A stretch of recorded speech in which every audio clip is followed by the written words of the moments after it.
ఓకేనా?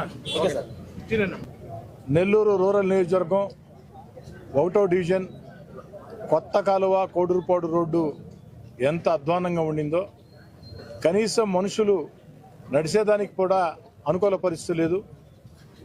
ఆటోలు స్కూటర్లు అయితే అన్ని రకాల ఇబ్బందులు, వాహనాలకు ఇబ్బందులు, ప్రజలు నరకం చూశారు. తెలుగుదేశం పార్టీ కూటమి అధికారంలోకి వచ్చిన వెంటనే ప్రజలందరి దయతో 3వసారి ఎమ్మెల్యేగా ఎన్నికైన తర్వాత దాదాపు 4 కోట్ల రూపాయల వ్యయంతో కొత్త కాలువ కోడూరుపాడు పనులు ప్రారంభించుకొని వేగవంతంగా నాణ్యతా ప్రమాణాలతో పూర్తి చేసి ఈరోజు ప్రజలకి అంకితం ఇస్తున్నాం. కొత్త కాలువ కోడూరుపాడు రోడ్డు పూర్తి కావటం నాకు చాలా సంతోషంగా ఉంది.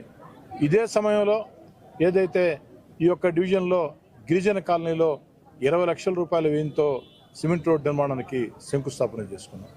అదేవిధంగా నెల్లూరు రూరల్ నియోజకవర్గం ప్రారంభమయ్యే 3వ మైల్ నుంచి నారాయణరెడ్డిపేట దాకా 3వ మైల్ నుంచి నారాయణరెడ్డిపేట దాకా దాదాపు 9 కోట్ల రూపాయల వ్యయంతో రోడ్డు నిర్మాణ పనులు శరవేగంగా సాగుతూ ఉన్నాయి.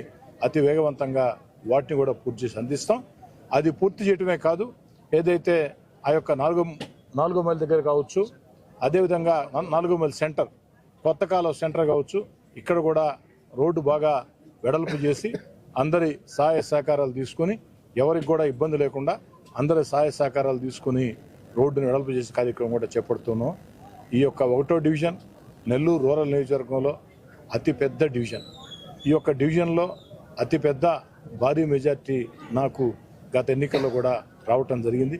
ఏకపక్షంగా తెలుగుదేశం పార్టీకి అనుకూలంగా ఓటు వేయటం జరిగింది. ఈ యొక్క డివిజన్ సంబంధించి అన్ని రకాల కూడా సమస్యల పరిష్కారం కోసం కృషి చేస్తామని, రెండోది డివిజన్లో ఏదైతే ఉన్నటువంటి నాయకుల కార్యకర్తల అందరి సూచనల సలహాలు తీసుకుంటామో తెలియజేస్తూ ఒక చక్కటి కార్యక్రమాన్ని ప్రారంభింపజేసినటువంటి కోడూరు కమలాకర్ రెడ్డికి ధన్యవాదాలు తెలియజేస్తూ